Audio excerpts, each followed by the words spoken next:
Welcome to P Passionate W World, R Radio N Network, LLC, a multimedia company. Ann Arbor, Michigan, Boston, Massachusetts, Liverpool, England, Melrose, Florida, Los Angeles, California, Fullerton, California, Washington, D.C., Chicago, Illinois are one of the many broadcast homes of PWRN, a multimedia company. The world in your hands. And now, without further ado, let me present to you one of our many hosts and their programs.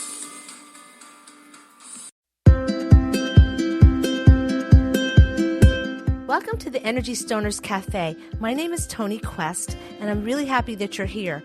I like to interview the most interesting people I can find on the planet. So grab a cup of coffee, sit down, relax, and listen. You're going to find that these guests are so intriguing, you'll wonder why you didn't know about them before. One of my favorite interesting people on today, it's Joseph Lento.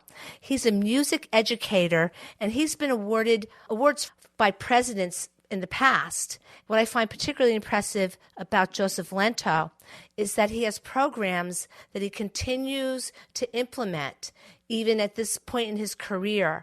We're talking to a gentleman who I regard as a dedicated educator, someone that is out for the good of the good for youth. He's going to tell us about how he uses music to empower young people.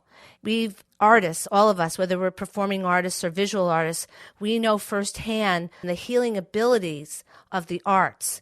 And Joseph Lento has been doing this for a very long time. And so here he is. Maestro, welcome to the show again. Thank you so much for being on. Well, Toni, I have to tell you, I'm very humbled by your most gracious introduction, and I return the sentiments in kind. I'm very blessed and fortunate you're welcome, very fortunate to be on your show.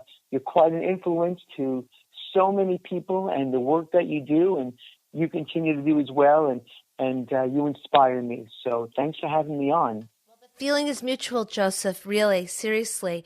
And it is inspiring to find other like-minded people. Now, tell me about this program that you're doing right now. You're a trumpet player. I'll tell the audience that. And you're a professional trumpet player, and you teach music in high school, in the high schools in Westchester County. I think you're teaching at Roosevelt High School. Am I correct? Yes, Roosevelt High School in Yonkers. In Yonkers, yes. And I can imagine you've had a lot of positive experiences with students there. I've seen some video of some students that you've worked with in different ways, but tell me about this program you're working on right now, because I just have this feeling it's going to really blow up and be something spectacular. Tell me about the population you're serving at the moment.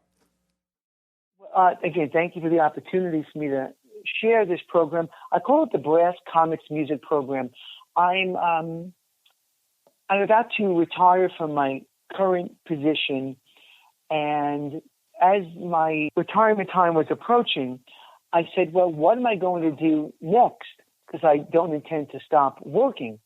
I've been teaching since 1984, and I always want to bring music to different populations and places where they might not otherwise have an opportunity to have a music program.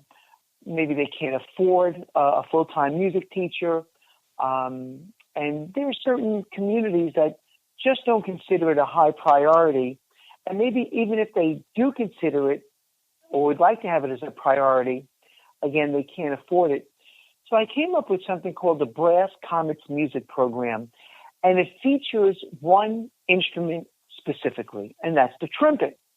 Not because I'm a trumpet player, but because the trumpet is throughout history, recorded history, no matter what civilization you go to, what type of religious book you might read, the trumpet is the most pronounced instrument in all of these books. For instance, in the Bible, it's mentioned probably nearly 500 times. It's a powerful instrument. It celebrates all types of things in life, and also used for solemn occasions. So it's a very powerful, unifying instrument. And also the thought of belonging to a network, a community where people are all doing the same thing, I thought would be a way for to build relations, not just in the particular place I might be teaching, but across the country. I envision people being a Brass Comet, and you could be in California, or you could be in Vermont or Florida or Utah or any place, and you could become part of this family, so to speak. The original intent, Toni, was to bring the program to inner city schools, private schools, smaller schools that don't have a music program. And I would go in with this specific instrument and form a trumpet band. And you can imagine how powerful the sound of a trumpet band can be, and uplifting to the school community. And then I started thinking that perhaps it could be used in other venues, other places, other school settings, other settings in general, to help people of different populations. As we have discussed many times, and I've had the privilege of being on your cable show, the power and healing of the arts, and how healing through music and playing an instrument would be helpful to those who are in settings outside of a traditional school. Perhaps it might be a hospital. Perhaps it might be a setting in which people are rehabilitating themselves. And I ran across a gentleman, J. Gordon Boyd, who we are working with, and we want to bring this program to facilities, correctional facilities also. So we're now trying to get this program known in those communities as well. Let me ask you a question about the trumpet in particular. I find it a really interesting instrument myself. And, you just sort of spark memories when you talk about how it's such a well-used and frequently used instrument. I can't help but think about my father's funeral when they played taps, when they buried like the Army and military veterans are buried to taps with the trumpet. And also, you think again about high school marching bands. It seems that the trumpet is the major instrument. And then you mentioned the Bible, and you think about Gabriel, who blew a trumpet and announced the birth of Christ according to Scripture. But it seems to be a revered instrument. I'm just curious about you, Joseph. Is there a particular reason why you chose the trumpet as an instrument? Because I imagine you started playing very young.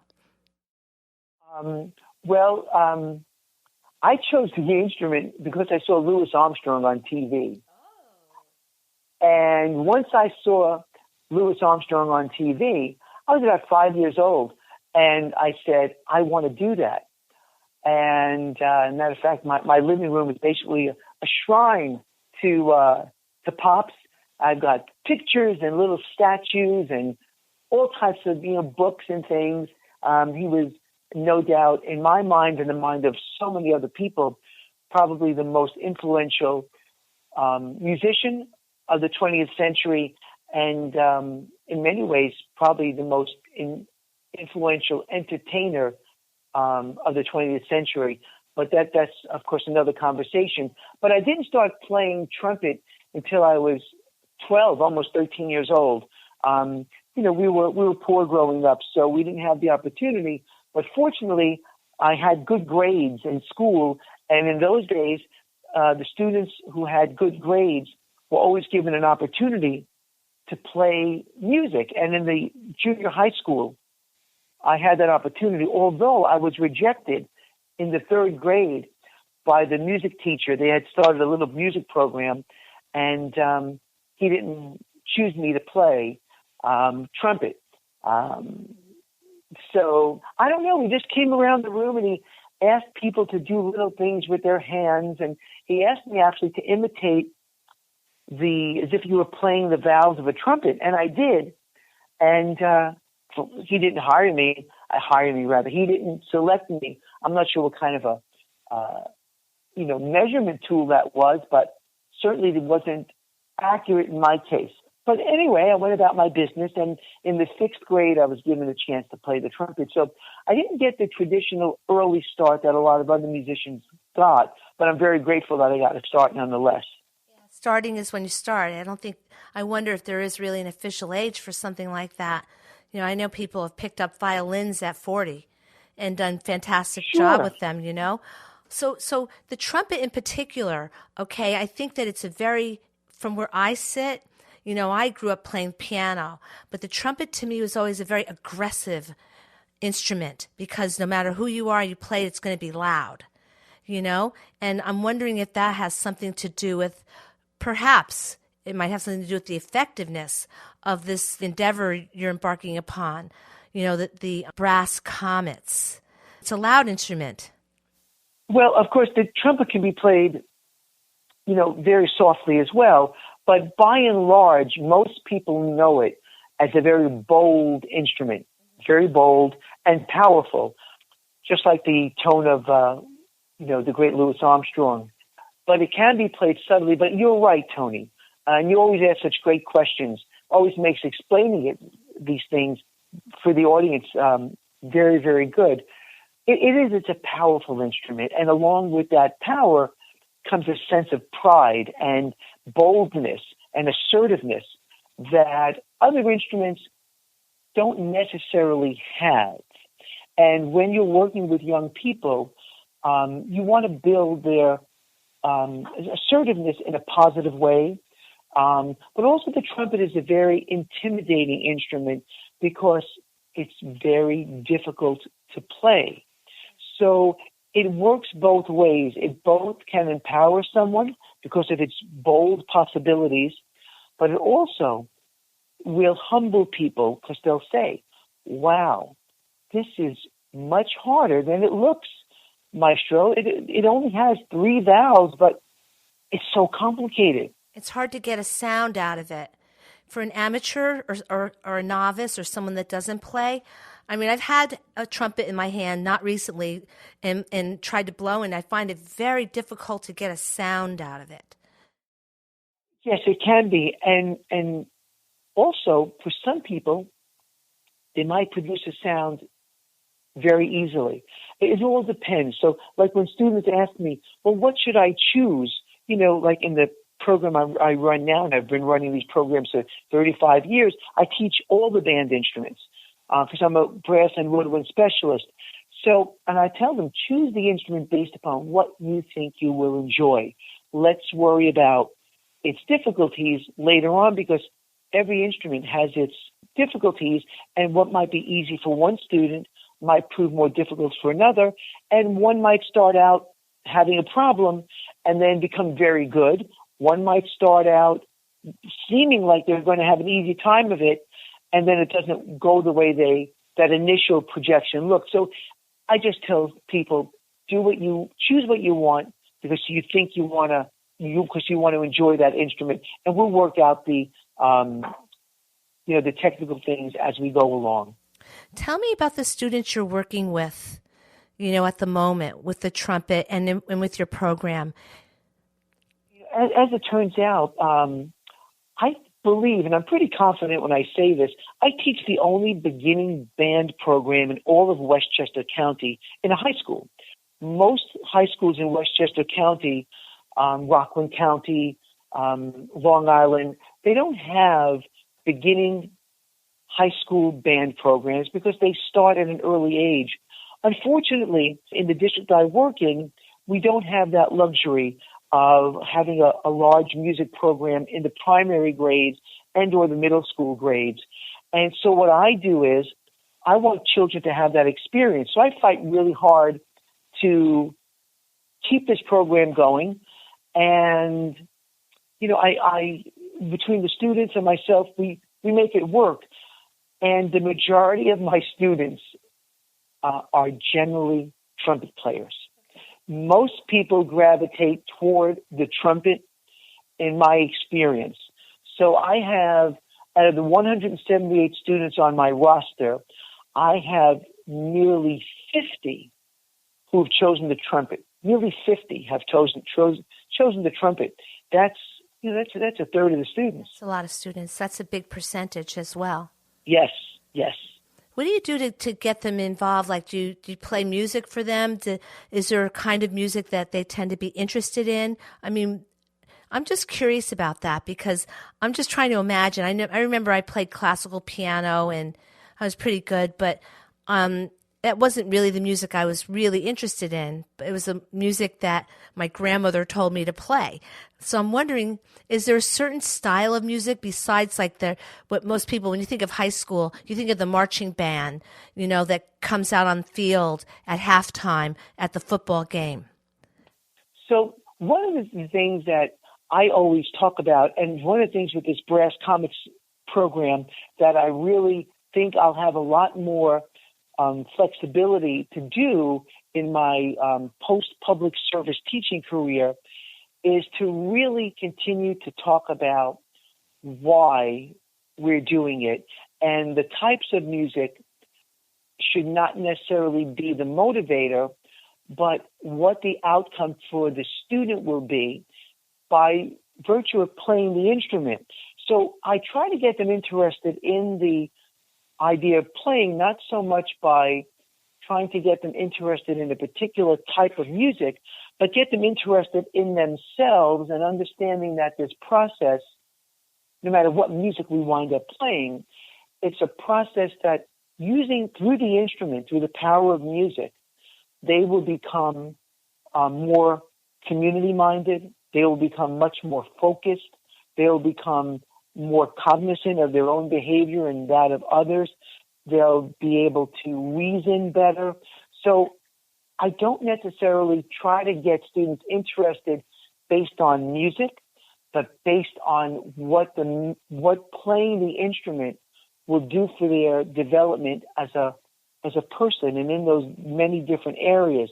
But of course, I try to do music that is interesting for them and that I think they might enjoy. So that's also part of it. But I don't draw them in saying, we're going to do this type of music because you like it. We're going to do this because there's an outcome for you. There's a very big benefit to what we're doing.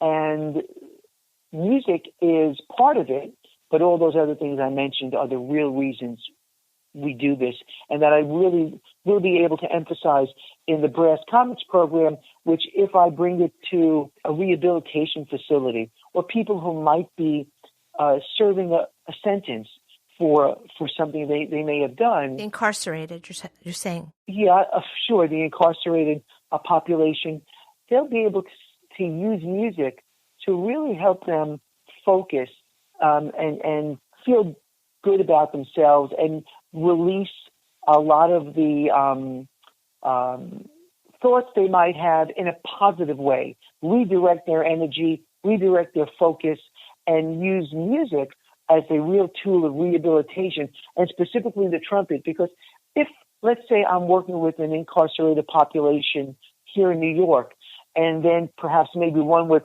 my good buddy Jim, who's doing the Task Force for Safety. He's doing a wonderful job. I understand you'll be speaking with him. He's doing great work in safety and well-being for students and incarcerated populations in Canada and bringing it down to the United States. I might be working with somebody in Ontario, and these communities can work with each other via satellite and build up a community where they can all of a sudden now say, well, there's other people who are playing the trumpet and they're also rehabilitating in a different place, and maybe build up a network and community. So when they are rehabilitated, they've got something that they can hang on to and use with other folks and build a big community of helping each other beyond the time I would have spent with them. That's fantastic. I just want to do a quick note to tell the audience that they're listening to the Energy Stoners Cafe, and we're speaking to Joseph Lento. Now, I want to tell you that I listen to you talk. I'm so fascinated, and I feel so many feelings when you talk about this stuff. I wish that you were my music teacher when I was, in the 7th grade or the 6th grade or whatever. I would have still been playing instead of being afraid. But, I sense when you talk that there is a blurred line between discipline and, being able to play an instrument with the discipline that it requires, and freedom, that when you learn this, there's like an emotional creative freedom once you get past that disciplinary phase. And I imagine that when you're actually working with students, that in some students, and probably many students, that freedom shows up very quickly once they get past the tedium of learning, like the nuances, and also just the actual nuts and bolts of the instrument. And I think it's very fascinating to me. I think that playing the trumpet in particular, I can just imagine that it is empowering to be able to blow that horn. It is. It really is. And I've had the pleasure of playing professionally many, many years. And probably the most emotional thing I ever have to play is taps. I've played for many, many years for the wonderful New York City Police Department Honor Legion. I started with Chief Michael Scagnelli. He's retired now. And they do wonderful work for the children and families of officers who've been injured or slain in the line of duty. And at every event, I have to play taps. And not only is it humbling, but it's also very empowering, because when you have that horn in your hand, you almost feel as if you're a conduit, a spiritual conduit for, bringing some sort of solemnness and reverence to those who've, laid their lives down. And whether it's like your father, God rest his soul, and my uncles and other people who served in the military, the key to this also is never making the music about yourself. You're merely a conduit of this wonderful opportunity to relay the power, whether it's a solemn type of a power or it's a celebration in a different way. It's powerful, but you always have to be humble about it and remember that you're just a servant through the instrument. And that's the way I try to get my students to understand that as we go along. But you bring out a very good point. The beginning stages are very challenging. And I every day remind them, please don't get discouraged. Please don't get discouraged. If you learn one note a week, even that is great. So keeping their morale up, because it's very daunting playing any instrument. So I think the greatest thing a teacher can do is to constantly build up the morale and find positive things to say to your students. And some of them will say, Maestro, I really sounded terrible. I say, but you tried so hard. And the trying was beautiful. And that's what you have to keep doing. And if you try to keep those positive messages going, because you never lie to children. You don't lie to anybody, especially in music. They know if it sounds good or not. But that's not what it's about. It's about them trying and the bigger picture. It's about the bigger picture. Sure. So if I'm working with, any population, whether it's a private school, a public school, or those who are rehabilitating, if they say, that didn't sound good, that's a wonderful thing, because it means that they're now doing self-reflection. And isn't that what we want? We want any population we're serving, whether it's someone like yourself with your art or me with my music, we want these populations, no matter where they are, no matter what age they are, to be reflective on what's going on. And that's a wonderful thing. With music, there's something that people have to draw very deep into their psyche, I like to say. I know it for a fact personally with singing. And, some singers are very good. Some singers are not singers, but they sing. But I've observed with musicians, especially with singers, that the ones that can find the voice and are fearless in reaching into the depths of their psyche, like the depths of their spirit, their soul, they come up with like the most magnificent beauty that emanates from their vocal cords. I've seen this also with musicians. I happen to be a lover of the symphony, and I love to observe every single musician in a symphony. I think that what you're doing with kids, with music, and now I understand why the trumpet can be extremely empowering to them. We don't have a lot of time left, but I'd love to hear a little bit about what you're doing with regard to music, with regard to helping the incarcerated. I know you're working in the STEPS program. If I'm not mistaken, it's called STEPS with Jim. With Jim Boyd in Toronto, Canada. And the internet is just such a blessing because it brings us together, more often than not, to do good things. Okay, and I got to say it because I really love technology, and I really love the internet because it makes the world a little smaller and people that I would not necessarily engage with if not for the internet. So tell me a little bit about that program, just to give a little taste to the audience about where you're going, and then we'll have you back on to elaborate, of course. But tell me about that and how you got engaged with him. Well, we found each other on LinkedIn. It's a wonderful platform for serious people who want to do serious things in their business, professional life, and community. Jim's a wonderful guy doing a great deal of work with mental health and safety for the incarcerated population. And he had proposed to me to work, to bring this music program in with his program as part of his program.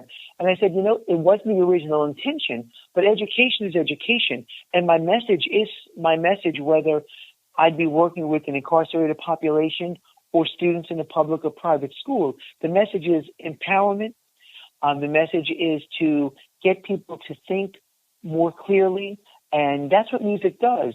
So the program is intended, like it always is, to bring about better thought patterns, more community-mindedness, self-reflection.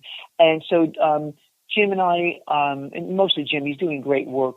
I know we have a proposal right now out with a female correctional facility in Ontario, where I probably will be doing a live stream teaching a group of women how to play the trumpet. And it's a very, very exciting prospect because I know that this will help them emotionally. And once people are healthy emotionally, they can do wonderful things.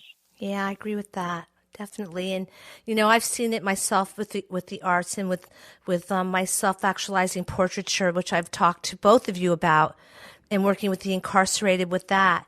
And I understand that this is also good to help people in their reentry into society after they are actually released from prison. It gives them something to lean on as opposed to just, okay, you're out there, now what are you going to do? You can always pick up the instrument and make something beautiful. Oh, yeah, and that's a great point. And that's why, as I had spoken with Jim about many times, my idea of bringing this program to many different places, especially with the incarcerated population that he's been working with, we can have people all over the world be a Brass Comet, and they can relate, and then they can do things with each other through Skype. They'll always be able to have that instrument, that bond, and that connection to the experience. And I think that'll help a lot of folks as they re-enter society, where they'll have a network, where they won't feel alone. And they'll actually be doing something that a lot of people can't do, which is play an instrument. Right. The music is beautiful. It makes the world go round, as they say. But, I'm so sad that we have to stop right now. I'm just into this conversation. Please promise me that we'll continue soon. Okay? I want to have you back on. It would be my honor to come back on. It's always a pleasure and honor to be on any of the shows that you produce. And I'm very grateful for the opportunity to talk about this. And thank you so much for all you're doing out there, too. So we love having you on, because you always have something intriguing to say, and your conversation is always very thought-provoking. And I want to hear more about the Brass Comets as it starts to evolve, and also the work that you'll be doing with Jim Boyd in Toronto. I'm really very thrilled with that, and I like the fact that both of you gentlemen, you work with boys and you work with girls, and you work with men, you work with women equally, and you don't pigeonhole, people because of, No. what gender or whatever. And I think it's a beautiful thing. I really appreciate you coming on the show. Joseph, you're just like a godsend. It's wonderful with the things that you do. And I think the school system's going to miss you. I hate to hear that you're retiring, but it sounds like you're not really. You're doing something even more. I just want to, I thank you for your very kind words. And again, I return the sentiments to you. And no, I don't plan on stopping. I just have other things and other people, and that I would love the opportunity to share this knowledge I've been blessed to, have been given. You're always welcome to come back to the Energy Stoners Cafe. It's been a pleasure having you on, and I know that we haven't heard the end of you. There's more to come. Thank you. Thank you again. Thank you, Toni. Okay, have a good night, and thanks very, very much. Best of luck to you. You're very welcome. And I thank the audience for coming and listening to the Energy Stoners Cafe, and there'll be more soon. There are more guests coming. I just am very blessed to be able to present to you this way. It's a global effort. It's a global thing. And I thank you, and I say good night to everybody. Come back soon. Thank you for listening to the Energy Stoners Cafe, sponsored by Lillian Caldwell. Thank you for listening to Passionate World Radio Network, a multimedia company. You can listen to this program all over again at passionateworldradionetwork.com, facebook.com/PWRN, twitter.com/PWRN, googleplus.com/PWRN. Distinguish yourself from the ordinary. And remember, please keep listening.